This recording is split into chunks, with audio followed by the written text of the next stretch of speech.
Sveiki visi, aš esu Artiomas. Tai yra 6. pamoka ir ji skirta kraboms.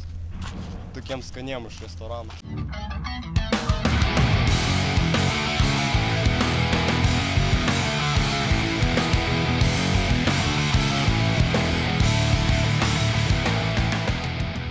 Krabai tai nėra džimbaro triukai, bet jos gerai būtų išmokti prieš pradedant mokintis džimbaro elementus. Iš tikrųjų krabų yra labai daug, bet aš žinau tik 2 krabus, apie kuriuos šiandien ir pašnekėsiu.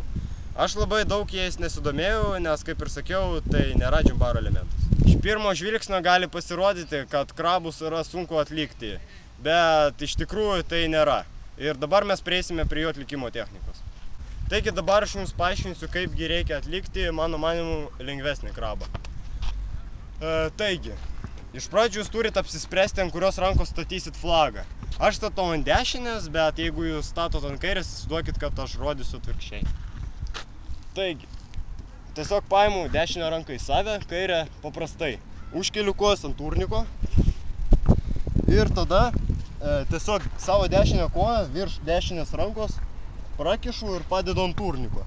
Ir tada savo kairę koją metu žemyn. Tai yra taip.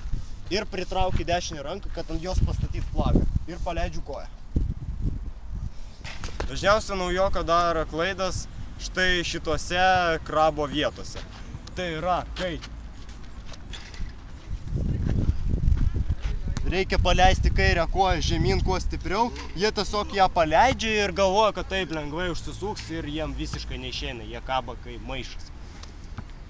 O reikia daryti, mesti tą koją kuo stipriau, kad lengviau būtų užsukti ant krabo. Iš pradžių jums neišeis pastatyti flagą toli laikant, taigi reikia pritraukti tą ranką ir paleisti koją. Dabar aš jums parodysiu antrą krabą, prieš kurį bandant geriau būtų mokėti pirmą mano parodytą krabą. Taigi, čia aš taip pat flagą statau ant dešinės rankos, bet jeigu jūs statot ant kairės, taip pat įsivaizduokit, kad aš rodau atvirkščiai. Taigi, šiame krabe jau abi rankas imat tiesiog paprastai, užkeliat kojas ant turniko ir mano atveju paleidžiat dešinę ranką, po to prakišat kairę koją čia ir tiesiog metat save žemyn.